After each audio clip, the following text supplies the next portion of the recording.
राज्य स्थापना रजत जयंती सम्मेलन का धामी ने किया उद्घाटन। खबर काशीपुर से है, जहां 4 नवंबर राज्य स्थापना रजत जयंती के अवसर पर काशीपुर में प्रथम राज्य स्तरीय शहरी विकास सम्मेलन का मुख्यमंत्री पुष्कर सिंह धामी ने दीप प्रज्वलित कर कार्यक्रम का शुभारंभ किया। इसके उपरांत माननीय मुख्यमंत्री ने 86 करोड़ 24 लाख के विकास कार्यों का लोकार्पण एवं शिलान्यास किया तथा दिव्यांग सशक्तिकरण कौशल विकास वाहन व नगर निगम काशीपुर की 14 कूड़ा एकत्रित करने वाले वाहनों को हरी झंडी दिखाकर किया रवाना। वहीं उत्तराखंड राज्य स्थापना की रजत जयंती की अग्रिम बधाई एवं शुभकामनाएं दी। वहीं इस अवसर पर उत्तराखंड राज्य निर्माण में अपना सर्वस्व न्यौछावर करने वाले सभी ज्ञात अज्ञात अमर बलिदानियों और राज्य आंदोलनकारियों को श्रद्धापूर्वक नमन किया।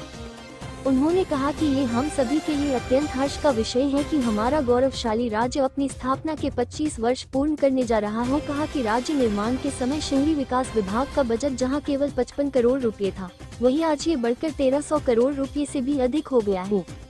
उन्होंने कहा कि इन बीते 25 वर्षों में हमारे शहरों ने न केवल राज्य की अर्थव्यवस्था को नई गति प्रदान की है, बल्कि रोजगार और स्वरोजगार के अनगिनत अवसर भी सृजित किए हैं। प्रधानमंत्री नरेंद्र मोदी जी ने सबका साथ, सबका विकास, सबका विश्वास और सबका प्रयास के सिद्धांत पर चलते हुए भारत को विकास और समृद्धि की नई ऊंचाइयों पर पहुंचाया है। वही कहा कि शहरी क्षेत्रों के गरीब परिवारों को सुलभ स्वास्थ्य सेवाएं उपलब्ध कराने के उद्देश्य से प्रदेश में पहली बार 82.5 करोड़ रुपए की लागत से 52 स्थानीय निकायों में 115 urban health and wellness centre स्थापित किए जा रहे हैं, जिसमें से लगभग 40 केंद्रों का संचालन प्रारंभ किया जा चुका है, जबकि आगामी 1 माह के भीतर सभी केंद्रों पर सुविधाएं प्रारंभ कर दी जाएंगी। प्रत्येक नगर निकाय में रजत जयंती पार्कों का भी निर्माण करा रहे हैं, जिसमें से अब तक 57 पार्कों को स्वीकृति प्रदान की जा चुकी है। राज्य सरकार द्वारा एक ओर जहां प्रदेश में शिक्षा, स्वास्थ्य, सड़क, खेल, पेयजल और हवाई कनेक्टिविटी जैसे सभी प्रमुख क्षेत्रों में आधुनिक इंफ्रास्ट्रक्चर विकसित करने की दिशा में सार्थक प्रयास किया जा रहा है, वहीं local for vocal, make in India और स्टार्टअप इंडिया जैसी पहलों के माध्यम से विकसित भारत एवं विकसित उत्तराखंड बनाने के स्वप्न को साकार करने की दिशा में तेजी से कार्य किया जा रहा है। इसी क्रम में हमने जहां एक और काशीपुर के चैती मंदिर को मानसिंह कॉरिडोर का हिस्सा बनाया है, वहीं कहा कि यहां के विभिन्न प्राचीन मंदिरों और शिवालयों के पुनर्निर्माण और सौंदर्यीकरण हेतु भी निरंतर प्रयास कर रहे हैं।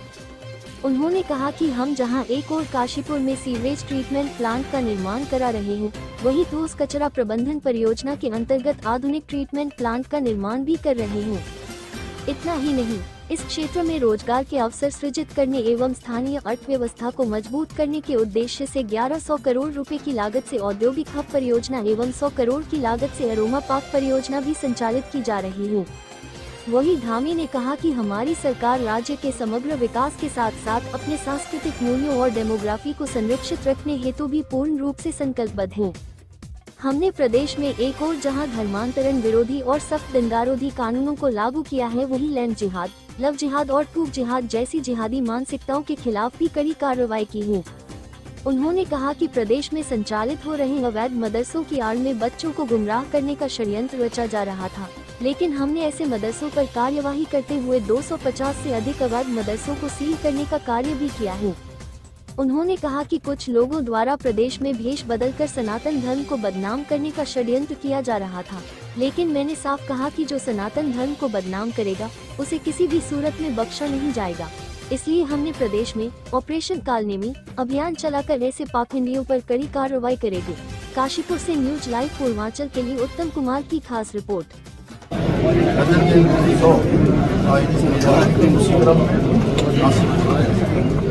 हमारे सभी निकायों का सम्मेलन आयोजित किया गया है, जिसमें निकायों के विकास की संभावनाएं, आने वाली चुनौतियां, पिछले 25 वर्षों का अनुभव और आगे का एक रोड मैप लेकर सभी निकाय पूरी ताकत के साथ सभी निकाय पूरे ऊर्जा के साथ आगे बढ़े, जन सहभागिता को अपने कामों में सम्मिलित करते, जो आने वाले काल में चुनौतियां उनका सामना करते हैं, उत्तराखंड को देश का अग्रणी राज्य बनाने का, एक मॉडल राज्य बनाने का संकल्प लेकर आगे बढ़ेंगे। और उसमें अनेक प्रकार के सुझाव यहाँ पर हमारे प्रतिनिधियों के द्वारा दिए जाएंगे।